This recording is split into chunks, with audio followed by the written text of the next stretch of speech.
Royal Finale, Chapter 13, Family Matters. Good show back in the day. The day after the Imperi's ball in Cordonia, you and your friends gather in the Duchy's study. So, last night's ball wasn't great. No kidding. We spent the whole night lying to our friends, and we didn't even find the Black Ledger. But we did find out Sigrid's grand plan. I can't believe she expects us to raise Cordonian children to be Via Imperi pawns. They want to teach them that the common people are meant to serve the wealthy and powerful betters without question. And that's just the beginning. She wants us to be the flagship they use to convince other countries to adopt this program too.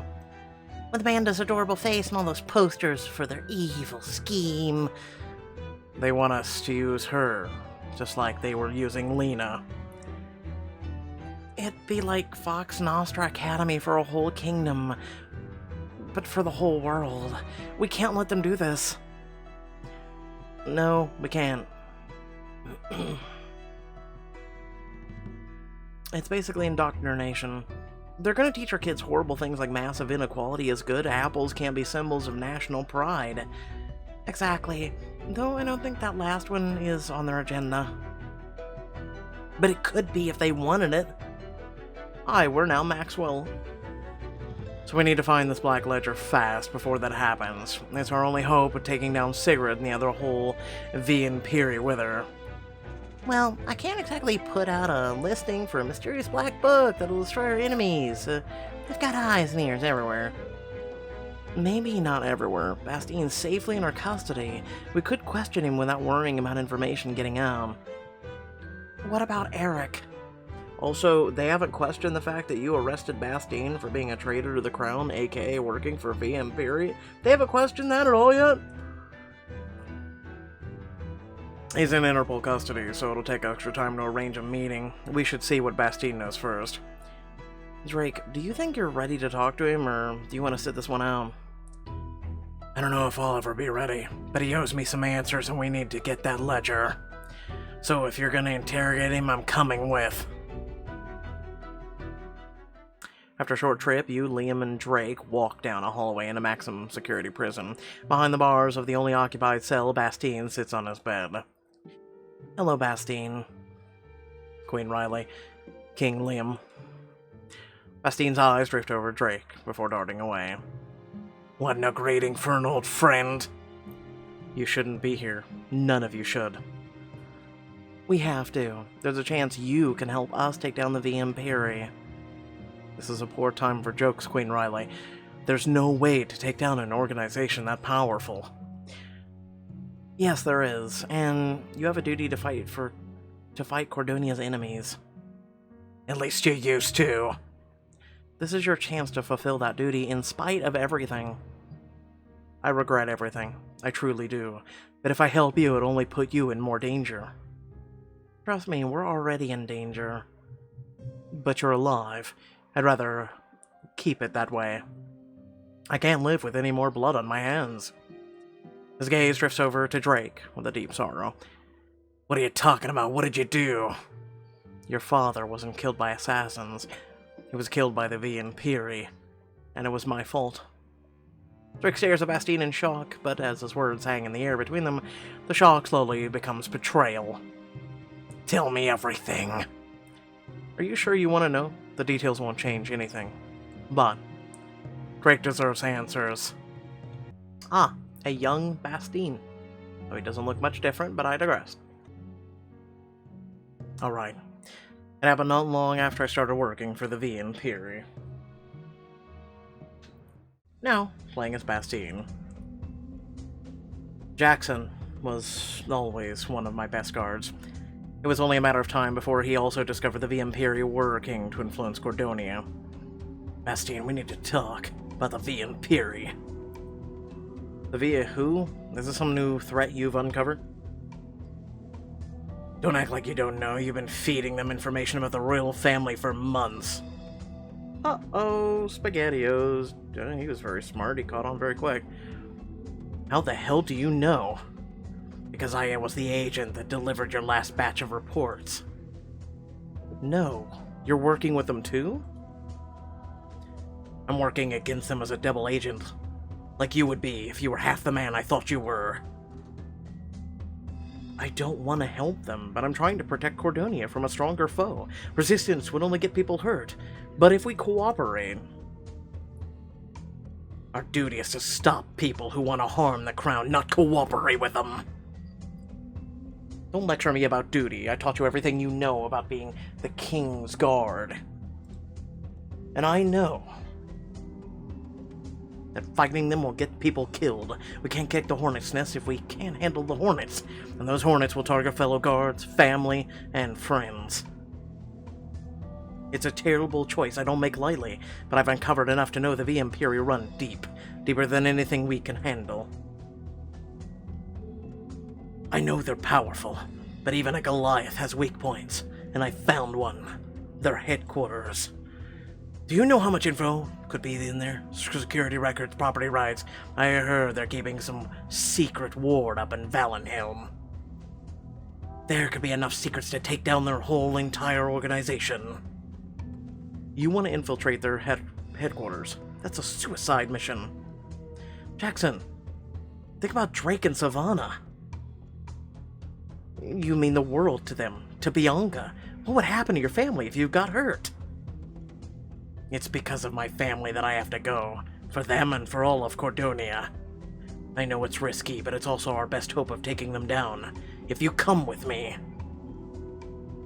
No. You're one of the best guards who's ever served the crown. If you're with me, there's a chance we can pull this off. It's not just our lives on the line if we fail. The retaliation will be ruthless. People like that come for us eventually anyway. We have to strike while we can, and since they trust you, we can use that against them. I won't have your hero complex endanger the entire kingdom. Drop this now, that's an order. You're not fit to give me orders. I'm gonna do what you can to protect Cordonia. You watch your most trusted friend storm out of the room, knowing he's about to risk himself and the kingdom you fought so hard to protect. Unless you do something. Then I'll do what I must to protect Cordonia. I'm gonna assume he informed them. A few hours later, you walk into a secluded room with a lone light flickering against the wall. From the shadows, you hear... To the head that wears the crown. And the hand that wields the blade. Out of the shadows, on the railing above you, a masked figure emerges. One that you only glimpsed when you first joined. Speak. I found a mole in the organization. He's my friend. A misguided friend. I see. Does he know anything valuable? No.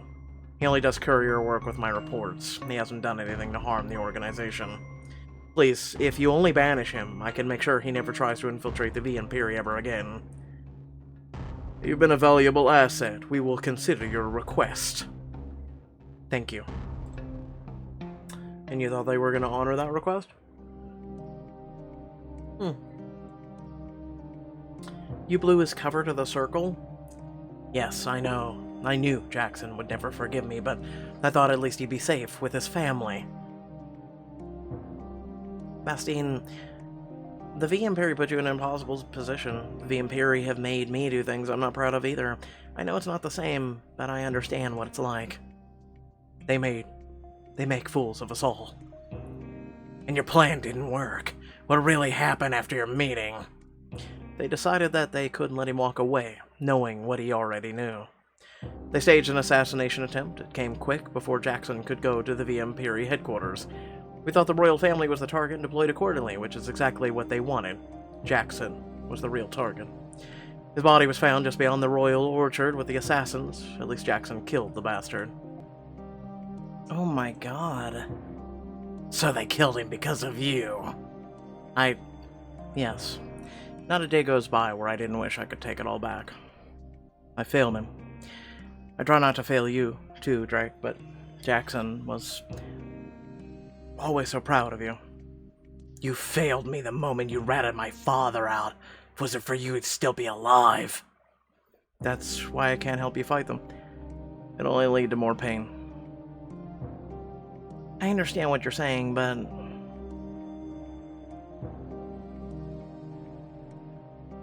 We're all double agents like Jackson was. And just like him, we're asking you for your help. So you think you can fight them too? We do. You made the wrong choice all those years ago, and so make the right choice now and help us. What difference could I even make? There's no excuse. If my dad ever meant anything to you, you owe it to his memory to try. Bastien pauses in thought, his brow furrowing in determination. My mistake was thinking the best way to Cordonia. Protect Cordonia, and look where that's gotten us. I'll help to the best of my ability. Thank you, Bastien.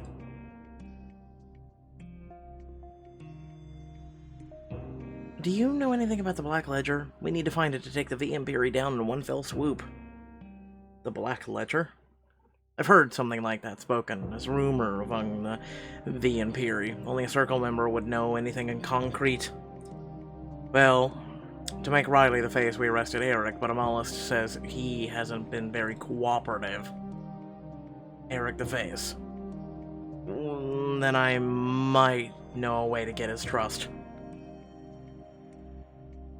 While I was working for those people, I heard chatter about an elusive mole named Gadfly. He was supposedly dealt with, but the face thought they might have caught a decoy instead of the real Gadfly. So, we have a ready-made suspect that Eric will think framed him for the arrest. That's the best I can offer to help you against Eric's trust, or gain it. I hope it's enough. We'll do our best to make your intel count. Goodbye, Bastien. At least you did more for us than you did my dad. I know. And I'm truly sorry, Drake. I think we both know that sorry's not gonna cut it. As you leave the prison, Drake strides across the grounds and slumps against a tree. Drake... You rest a hand on one of his shoulders, and Liam rests a hand on the other. What do you need from us? We're both here for you. Of all the people to betray my dad, why did it have to be him? He was one of the first ones to comfort me at Dad's funeral.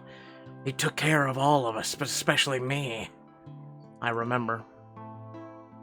He'd take me fishing on the coast, show me tricks that Dad never got to. He made it all a little easier to bear. Drake's hand clenches into a white-knuckled fist as he gazes back at the prison. I hate him, Vinny. I hate him, but it hurts. Drake...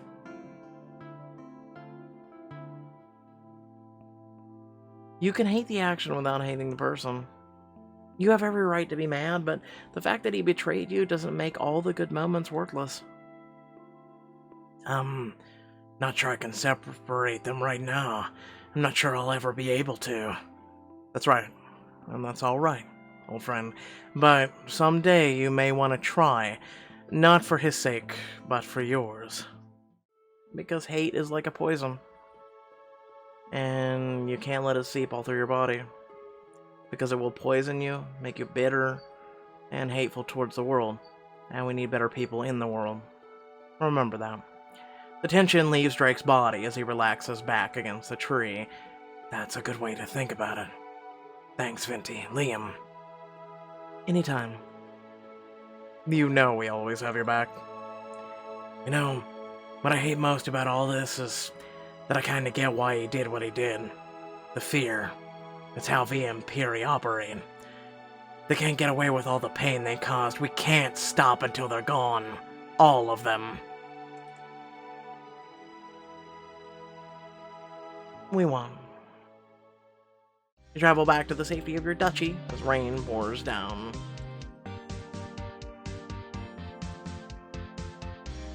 Inside, you and Liam prepare for your trip to see Eric. You take out your burner phone. I know we locked Eric up, but I hope you don't throw away the key because I need to speak with him. He's our best lead on the Black Ledger. Soft clap of thunder rolls in the distance as Amalis replies. I can get you that, but remember that Eric hasn't been very cooperative. We have some leverage we think might open him up. And I'll make a few phone calls, assuming you can travel tonight. I'm hearing a lot of thunder on your end. Must be the new perk of being on the circle. It's like my own personal dramatic soundtrack. Just then, the thunder sounds so loud that it shudders the rumble. Actually, Riley, it looks like a storm, a bad one. Bad isn't dangerously dramatic for anything that flies. Yeah, I don't think we're flying anywhere in this weather. It's more like Eric's going anyway. I'll get you access to him tomorrow, assuming things clear up. See you then. You in the call as Liam peeks outside. I haven't seen a storm this bad in years. Convenient. I'm sure you know about every storm there has ever happened in Cordonia. He taps his head. I've got a mind like a steel trap. Well, it looks like we have the rest of the day to ourselves. All good as a steel trap until it starts rusting. Ta-ha! Well, if we've got the day, we might as well change into something comfortable. Liam starts pulling his shirt over his head. Are you going to just stand there and admire? I mean, bitch, I might. I mean, what? I might. See? Look at that. Right there. Twins. Twinsies. Missing out on some comfortable loungewear. Trust me, I'm not missing out on a thing. He finishes changing. Much better. Is it though? Ah yes, the look that says sophisticated but relaxed. I couldn't think of a better description. I rarely get to show off that comfort is style side of my wardrobe. Well, join in. You know you want to. Yes, come to the dark side. Join us in wearing a skirt and a sweater. Button-up sweater, no less. With a pearl necklace. That's comfort. I gotta say, feeling comfortable has never looked so stylish. It never looked so gorgeous, either. Well, you're easy to please. I could be wearing nothing at all and you'd still think it's sexy. I don't know. We might have to test that theory. The door suddenly swings open, and Amanda stumbles inside. Mommy, Daddy, something's wrong. What's the matter, baby girl? Amanda sniffles and lets out a meek cough. I don't feel good and you're going away and I don't want you to go. Don't worry, little bean. We're not going anywhere tonight. We're staying right here with you. Liam puts the back of his hand on Amanda's forehead. She's burning up. Oh no, it's finally happening. Our girl's first ever real cold. Oh my god, it means certain death. Let's get you to your room, Amanda.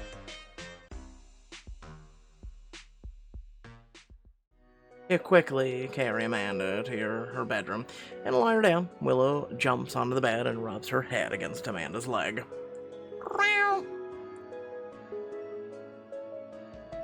Look, Willow's here to comfort you. Why are you not fat kitty? Meow. She doesn't mean it. You're fine as you are, Willow. Liam grabs a thermometer and has Amanda hold it under her tongue to get a good reading. Her temperature's 37.9. Oh, we're doing the Celsius versus Fahrenheit bullshit. I hate that. 37, our baby is freezing. Oh no, we're gonna do it. Riley, it's 37.9 Celsius. Right. Can I get a conversion? 100.2. That's not that high. I mean, it's a degree or two, but you know. Oh. That's not that as bad. It might be rough down tonight, but she'll pull through. We can handle this. Amanda warily swats her arm to get your attention. I want Sir Huggins. Of course, my sweet angel. Anything for you. But when you look to the table where Amanda's lovely usually sits, it's gone. Liam, did you move her lovely?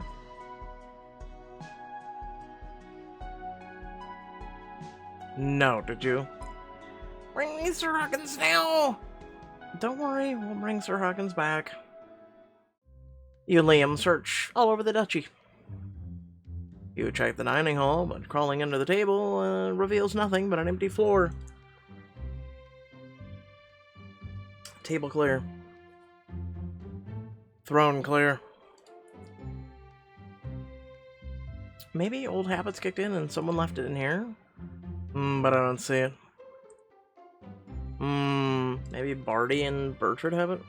Don't you, didn't you already check this exact spot? I did, but I had a feeling that I might have missed something. Yep. You know you're 30 plus when you start double checking areas you've already checked in hopes that maybe, just maybe, you were an idiot and may have overlooked it.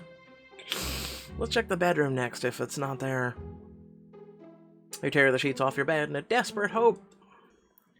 Where are you, Sir Huggins? Are we sure it wasn't behind the throne? For the last time, it's not behind the throne. You lean against the door to the balcony, watching as the rain runs down the glass. Please, universe, our baby needs her lovey. Yeah, this isn't how this works. Do you think it could be outside? Maybe she left it in the car. I'm willing to check the lake at this point. You wander out into the rain, check the balcony. At the end, you make out a familiar shape. Please don't be a mirage. There, safely tucked away in the corner of the alcove, you find Amanda's lovey. It's real! I found her lovey! It's probably all soaked by now. How in the world did it get out here? That's a good question.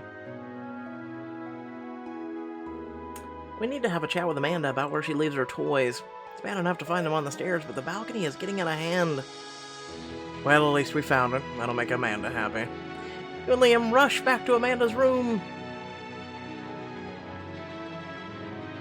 We found Sir Huggins, baby girl.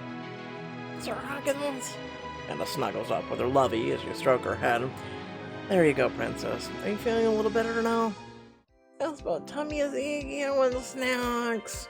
Well, then you wait right here. We'll make you something to eat. Barely rested from your search, you and Liam head down to the kitchen where the puppies greet you. Oh! Hello, cuties. We're making cold beating food tonight. Cold beating? What the hell?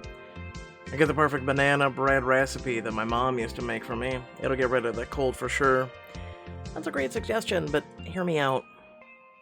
We need to make a divine plate of chicken pasta, a healthy salad, a strong stew. I'm gonna go with strong stew. It'll be so cozy and warm, those germs won't stand a chance. I don't know, it doesn't sound as good. Yeah, I insist we make a stew. I insist we make the banana bread. Then you make the banana bread and I'll make a stew. How about that? There, we've I forget the word. Compromised. The puppies look back and forth between you and Liam, unsure who will win. Oh. You and Liam stare each other down, each of you unwilling to budge. So both are good. See, we're compromising already. Once the food is ready, you carry your dishes back to Amanda and sit down beside her. Is that dinner? Yeah, sweetie, we got dinner right here. 2 dinners, in fact. Dinner is served. Soft banana bread, hearty stew.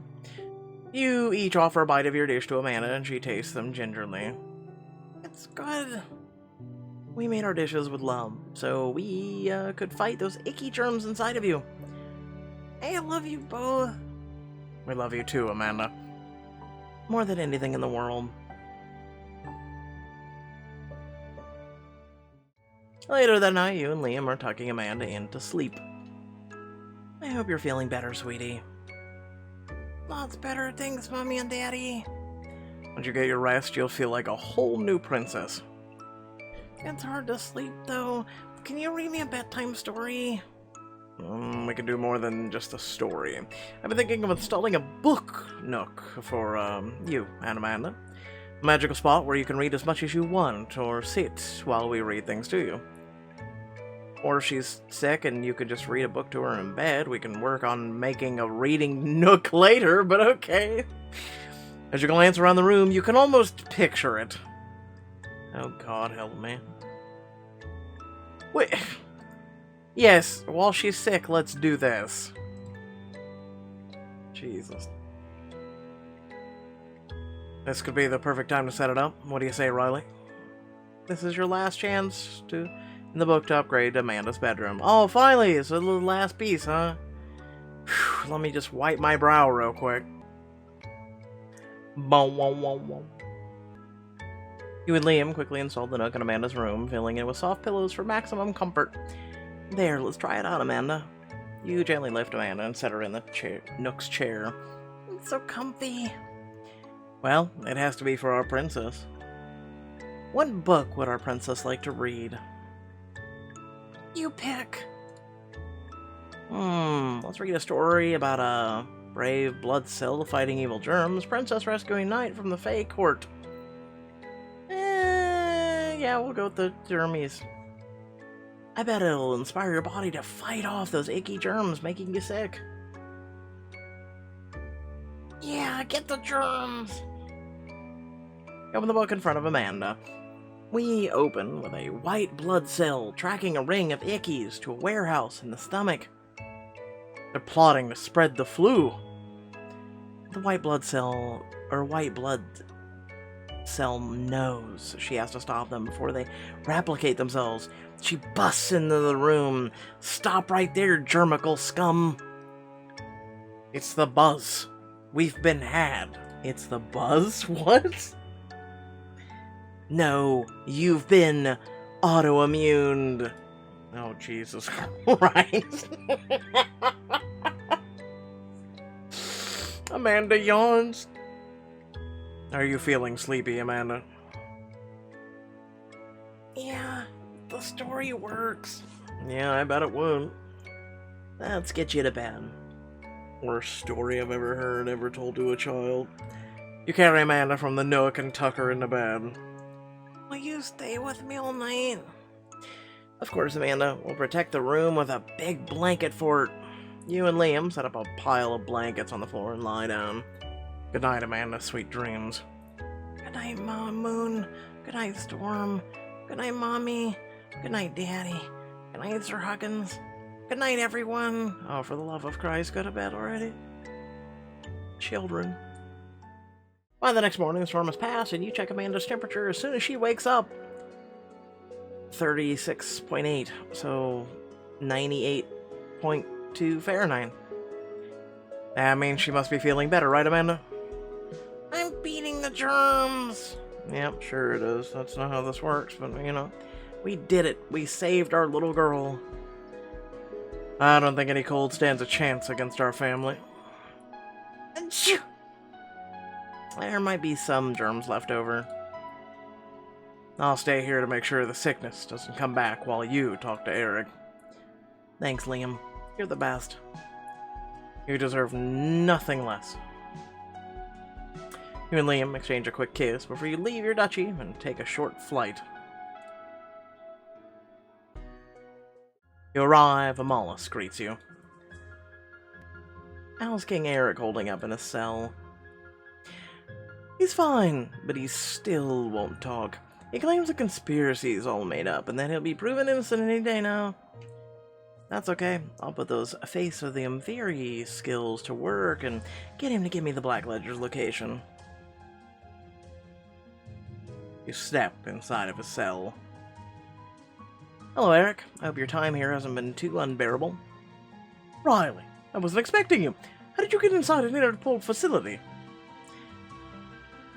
I got in by pulling some strings. The VNPRE network is impressive. There are plenty of levers one could pull to get where they need to be. I see you're as clever as ever. What's the situation like on the outside? Everything's gone to hell, Eric. There's fighting in the streets. I'm searching for who betrayed you. I think I have a lead. Does Gadfly ring any bells? It does, but that's an old case. Supposedly closed, right? But I know better than to trust the official story. I think he's still out there. You were his first target. Of course. He needed to take me out so he could infiltrate the VNPRE. Then you understand what we're dealing with. If I'm going to track down Gadfly, I need access to the Black Ledger. Eric raises an eyebrow at you. The Ledger lists our members and contains records on finances and missions. But any detail it contained on Gadfly would be years old by now. I know, but if the ledger can tell me what kind of work they did for the Vampiri, I might be able to guess their next move. Even if you could, I already told you that I don't know where it is. But you had someone as influential as you must know something. You see a brief flash of hesitation in his eyes, like he's holding something back. I know information about the ledger's top secret, but I just need a quick look at it. It's the only way to get you out. Gladvi, the Vampiri, they're important, but really, I'm trying to help you, my friend. I didn't know I meant so much to you. True friends are hard to come by in our profession.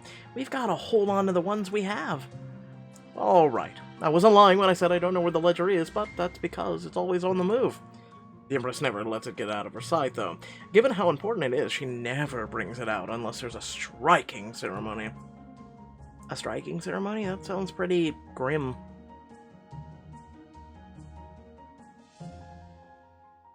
It's what happens on the rare occasion that we find a traitor among us.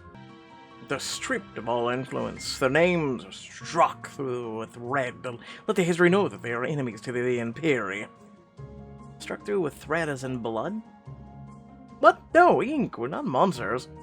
At any rate, the ceremony is a warning to all traitors who might spill our secrets. You can bet I have no intention of wagging my tongue. So the only way to get in the ledger is to have a name stricken.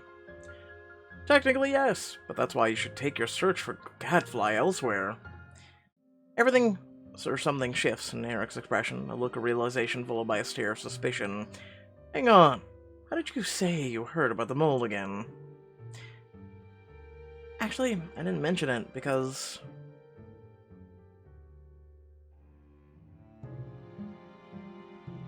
I try to keep my sources secret for their protection.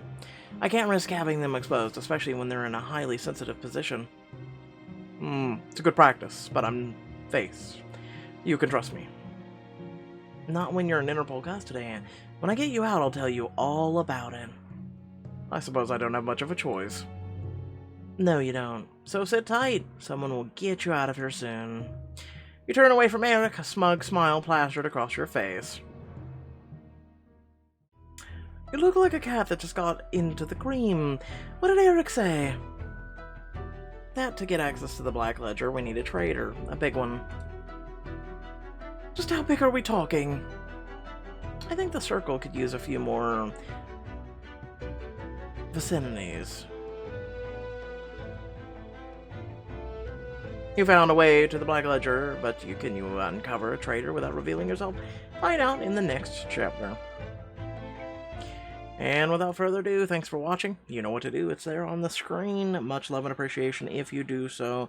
I work really hard on this content, especially today. Unfortunately, there was an interruption in the software, so I have to go ahead and piece this all together. And then simultaneously, I'm under the weather. So, if you noticed, I've been clearing my throat and or coughing / sipping during some of the videos lately, and especially today. Because, yeah, I'm fighting something off, so hopefully it goes away, but I doubt it. For those of you that care, I have a big doctor's appointment on Monday. I have even more tests, and I haven't had a chance to really go into detail about what I talked about at the beginning of this month about what I was going to do. You know, things have changed and whatnot, and I plan to sit down and do a personalized video about that. But, however, you can always come to one of the streams and talk to me.